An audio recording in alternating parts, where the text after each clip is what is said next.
In today's video, I discuss the 13 common traits that Miley Cyrus shares with many of the ex-vegans. Roll the titles. For the record, I'm done trying to make y'all comfortable. For the record, you ain't trying to grow, then it's done for you.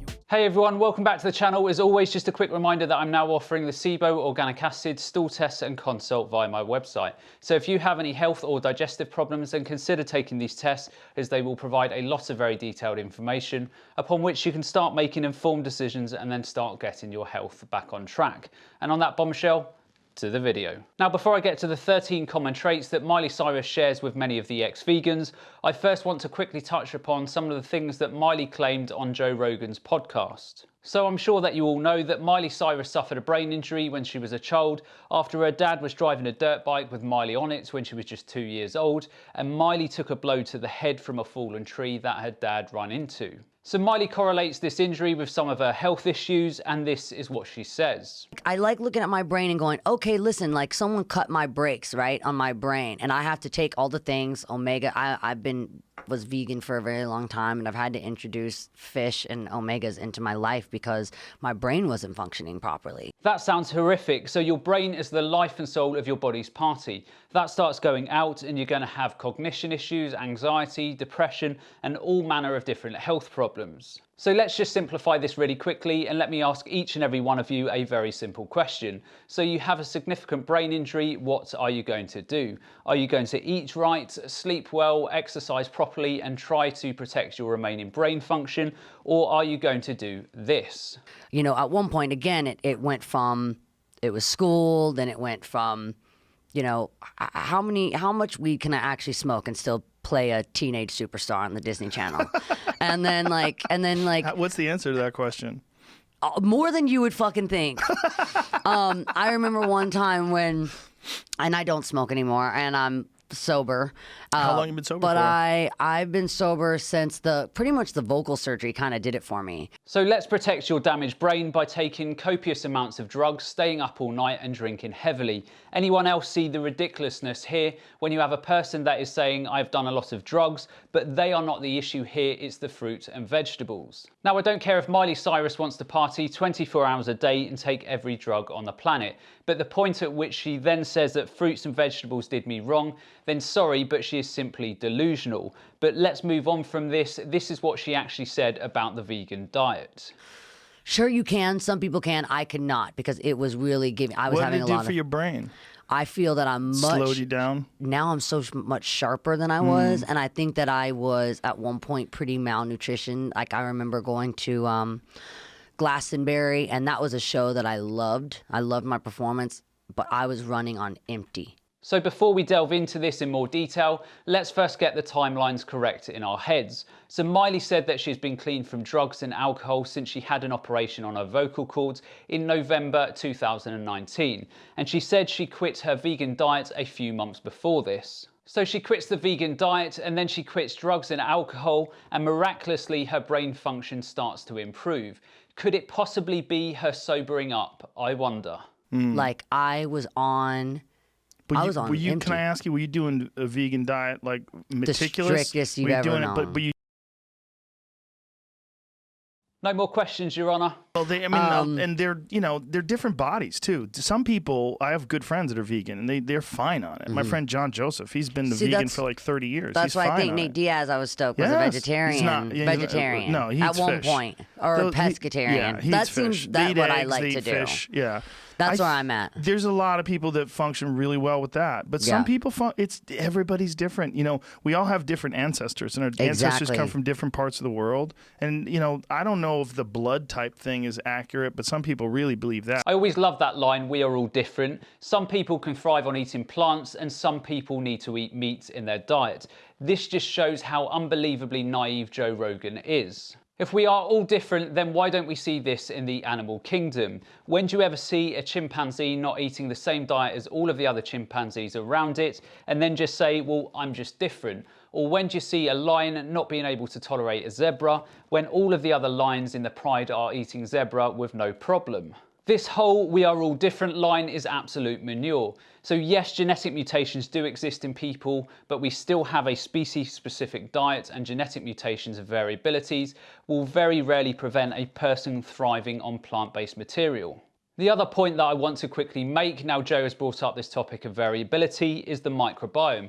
Now the microbiome is equally as important as genetic mutations at determining whether or not you can or can't thrive on a plant-based diet. Take antibiotics, drink copious amounts of alcohol, take lots of drugs, and watch what happens to a person's microbiome. And then watch what happens to a person's subsequent ability to thrive or not thrive on a plant-based diet. So there are ultimately three main areas that will govern whether a person can sustain a plant-based diet. So number one is genetic mutations that affect a small subset of the population, but for these people, they can simply supplement. Number two, you have very low diversity in your microbiome. And number three, you are an absolute idiot who drinks urine, or you take magic mushrooms which tell you to eat eggs, or you take drugs with a brain injury and then wonder why you have clarity and brain issues. Now, I'm not going to go through any of the other waffle discussed in the podcast, so brain diets, blood diets, or you can only get omegas from fish. But I will say one other thing. So in March 2019, I made a video titled 13 Common Traits of Ex-Vegans.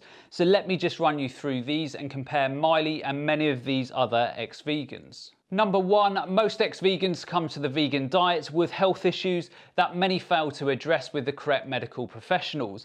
Miley Cyrus, check. Many ex-vegans, check. Number two, many ex-vegans adopt extreme diets. Now I can't say whether this applies to Miley as there are no videos documenting her diet. But she certainly has an extreme life, so probably check, and most ex-vegans check. Number three, many ex-vegans fall into veganism as they have an unhealthy relationship with their body image.